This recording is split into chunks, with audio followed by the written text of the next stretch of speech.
તો સમાચાર અત્યારે જૂનાગઢથી સામે આવી રહ્યા છે। જૂનાગઢથી હાલ મહત્વના સમાચાર સામે આવી રહ્યા છે, જેની અંદર પોલીસ તોડકાંડ મામલે મોટા ખુલાસા અત્યારે સામે આવી રહ્યા છે। એએસઆઈ દીપક જાનીની અટકાયત આ કેસમાં કરવામાં આવી ચૂકી છે। ત્યારે એટીએસે અટકાયત કરી છે। આ સમગ્ર ઘટનાની એટીએસને તપાસ સોંપવામાં આવી હતી। ત્યારે દીપક જાનીની પૂછપરછ પણ શરૂ કરી દેવામાં આવી ચૂકી છે।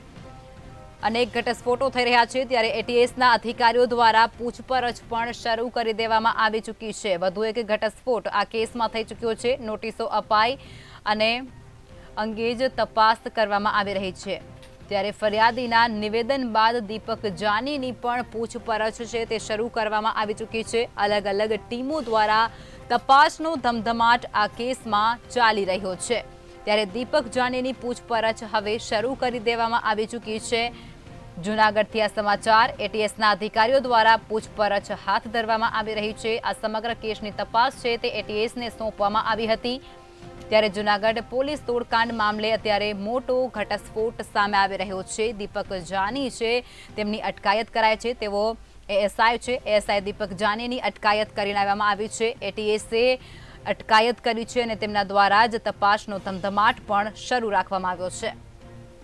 એટીએસ દ્વારા દીપક જાનીની પૂછપરછ શરૂ કરી દેવામાં આવી ચૂકી છે। વધુ એક ઘટસ્ફોટ આ કેસમાં થયો છે। એટીએસના અધિકારીઓ દ્વારા આ સમગ્ર કેસમાં તપાસ પણ ચાલી રહી છે અને તેમના દ્વારા જ પૂછપરછ પણ કરવામાં આવી રહી છે। જો કે નોટિસો અપાઈ છે તે અંગે જ તપાસ કરવામાં આવી રહી છે। ત્યારે ફરિયાદીના નિવેદન બાદ દીપક જાનીની પૂછપરછ હાથ ધરવામાં આવી ચૂકી છે। અલગ અલગ ટીમો દ્વારા તપાસનો ધમધમાટ પણ શરૂ રાખવામાં આવી ચૂક્યો છે।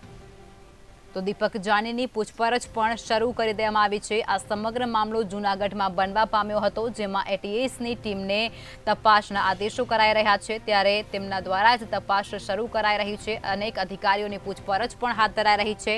જૂનાગઢમાં જે પોલીસ તોડકાંડ મામલો સામે આવ્યો હતો તેની અંદર મોટા ઘટસ્ફોટ થઈ રહ્યા છે। ત્યારે એએસઆઈ દીપક જાનીની પણ હવે અટકાયત કરી લેવામાં આવી ચૂકી છે અને એટીએસ દ્વારા તેમની અટકાયત કરી છે। આ સમગ્ર કેસને અત્યારે એટીએસ આગળ વધારી રહ્યો છે, પૂછપરછ કરી રહ્યો છે, તપાસ કરી રહ્યો છે। ત્યારે દીપક જાનીની પૂછપરછ તેમના દ્વારા શરૂ કરાય છે।